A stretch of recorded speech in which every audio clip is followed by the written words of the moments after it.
بسم الله الرحمن الرحيم. الحمد لله رب العالمين، والصلاة والسلام على رسول الكريم محمد بن عبد الله وعلى آله وأصحابه غر الميامين، وبعد. رب اشرح لي صدري ويسر لي أمري واحلل عقدة من لساني يفقه قولي. Ndugu zangu, leo tena tuko na kitabu Sharh al-Arba'in an-Nawawiyya kilichoandikwa na Sheikh Fadilatu Sheikh Muhammad ibn Salih al-Uthaymeen rahimahullah. Na bado tuko tunaishi katika hadithi ya 4 iliyobeba unwani al-a'malu bi khawatimiha, amali hupimwa kwa hitimisho lake. Na tuko tunaendelea na maelezo ya Ibn Uthaymeen akifafanua hadithi ya Abu Abdurrahman Abdullah ibn Mas'ud radiyallahu anhu, ambaye amesimulia hadithi ya Mtume sallallahu alayhi wasallam akieleza hatua ambazo mwanadamu anazipitia katika tumbo la mama yake kabla ya kuzaliwa hapa duniani. Na leo yale ambayo tutakwenda kuyaangalia ni ukweli wa uandishi wa qadar kuhusiana na amali, ufanisi wa hizo amali na uangamivu wa mwanadamu. Lakini pia tutaangalia ufafanuzi wa kilugha na kiutafiti kuhusu viapo vilivyokuja katika hadithi.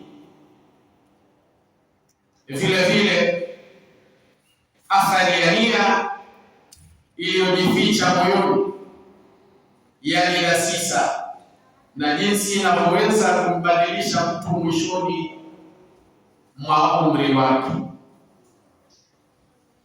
Hali kadhalika tutaangalia mfano wa kisa cha mtu aliyepigana kwa ushujaa, lakini akaishia kujitoa muhanga kwa kutokuwa na subira, na kisa cha Usair aliyeingia katika Uislamu muda mfupi kabla ya kufa na akawa miongoni mwa watu wa peponi. Anasema Ibn Uthaymeen, wa amaluhu ay ma yaktasibuhu min al-a'mali al-qawliyyati wal-fi'liyyati wal-qalbiyyati famaktubun 'ala al-insani al-amalu. Asema wal-amalu, na amali zake, wa amaluhu, na amali zake, ay ma yaktasibuhu min al-a'mali al-qawliyyati wal-fi'liyyati wal-qalbiyyati, yani kile anachokichuma mwanadamu kutokana na matendo ya kauli, yani maneno, vitendo, bimaana vile vinavyotendwa na viungo, na yale matendo ya moyo, yani nia au imani. Famaktubun ala al-insani al-amalu,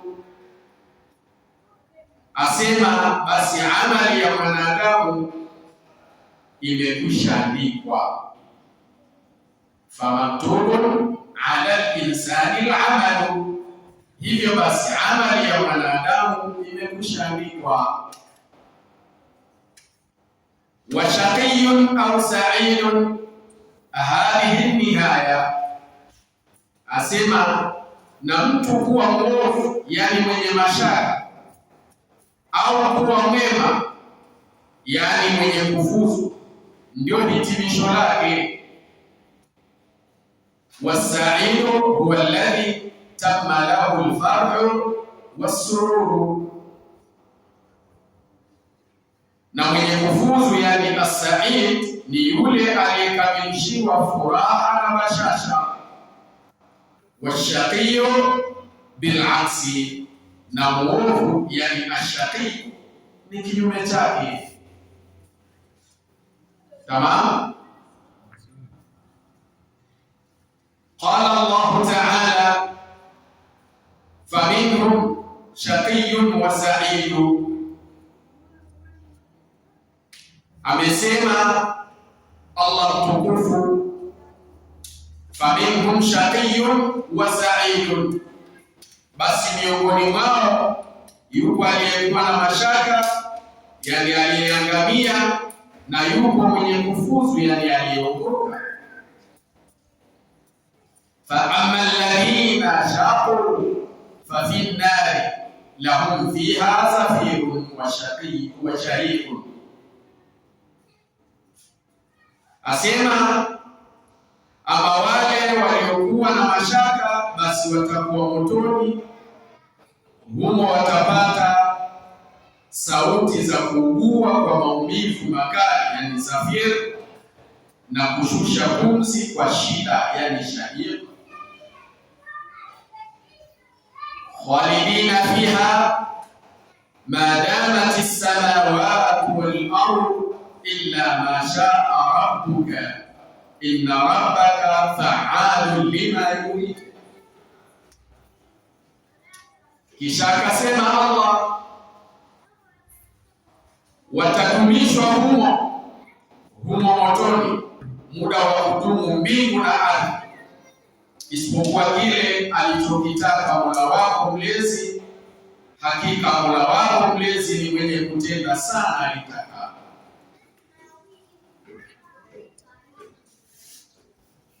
Wa amma alladhina su'idu fa fil jannati khalidina fiha ma damat as-samawati wal ardu illa ma sha'a rabbuka 'ata'an ghayra madhur. Ama wale waliofuzishwa, yani waliofuzu, waliotunukiwa wema, watakuwa peponi wakidumishwa humo muda wa kudumu mbingu na ardhi, isipokuwa kile alichokitaka Mola wako mlezi, ikiwa ni utoaji wa neema usio na ukomo.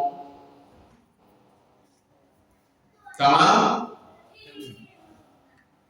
Hii ni sura Al-Hud kuanzia aya ya 105 hadi 108. Fanihayatu imma shaqa'un wa imma sa'ada, basi hitimisho aidha itakuwa ni mashaka, yani uangamivu wa wanadamu, au ufanisi, yani furaha au mafanikio. Fanas'aluhu subhanahu an yaj'alana min ahli sa'ada, tunamuomba subhana atujalie tuwe miongoni mwa watu wa ufanisi, yani watu wa peponi.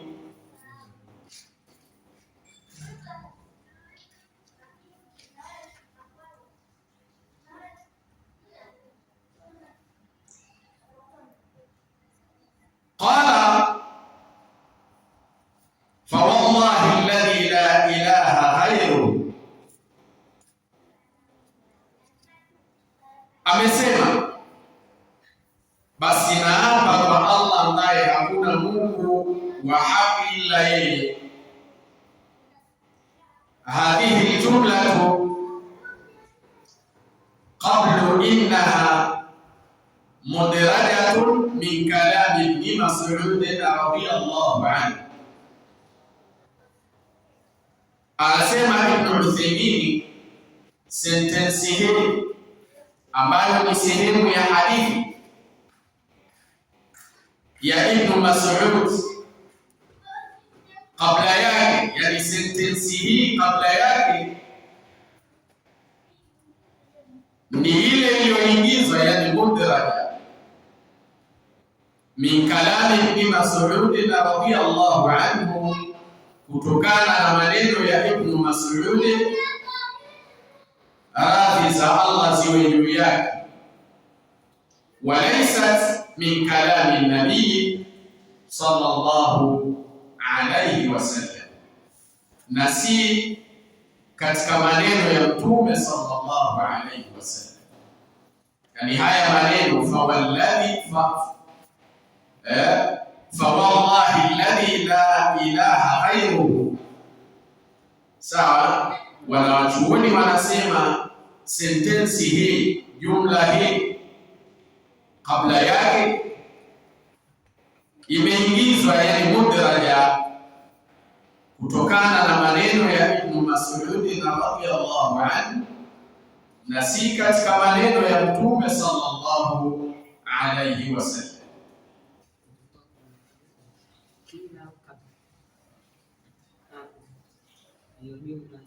Ni qila kwangu kidogo chapa imekosewa. Kwa hiyo nasema fa wallahi alladhi la ilaha ghayruhu, basi naapa kwa Allah ambaye hakuna Mungu wa haki ila yeye. Hadhihi aljumlatu qila, sawa, inasemekana sentensi hii innaha mudrajatun min kalami Ibn Mas'ud radiyallahu anhu, yasemekana ni mudraja, sentensi hii ni mudraja, yani iliyoingizwa min kalami Ibn Mas'ud radiyallahu anhu, kutokana na maneno ya Ibn Mas'ud radiyallahu anhu. Walaysat min kalami nabii sallallahu alayhi wasallam, na si katika maneno ya Mtume sallallahu alayhi wasallam. Hapo imekaa sawa. Akasema wa idha ikhtulifa almuhaddithuna fi jumlati min alhadithi amudrajatun hiya am min asli alhadithi, na wanawachuoni wa hadithi wanapotofautiana kuhusu sentensi katika hadithi, amudrajatun hiya am min asli alhadithi, ikawa wametatizika, je, ni amudraja yani iliyoingizwa, ni mudraja yani iliyoingizwa, am min asli alhadithi, au ni sehemu ya asli ya hadithi. Ibn Uthaymeen asema fal aslu annaha min asli alhadithi, msingi mkuu yani al-asli ni kwamba ni sehemu ya asli ya hadithi. Fala yuqbalu al-idraju illa bidalili, na haikubaliwi kuwa imeingizwa isipokuwa kwa dalili madhubuti. La yumkinu an yajmaa bihi baina al-asli wal-idraj, isiyowezesha kujumuisha kati ya asli na idraji, yani uingizaji. Umefahamu hiyo kanuni eh? Imefahamika? Uturudie. Inapotokezea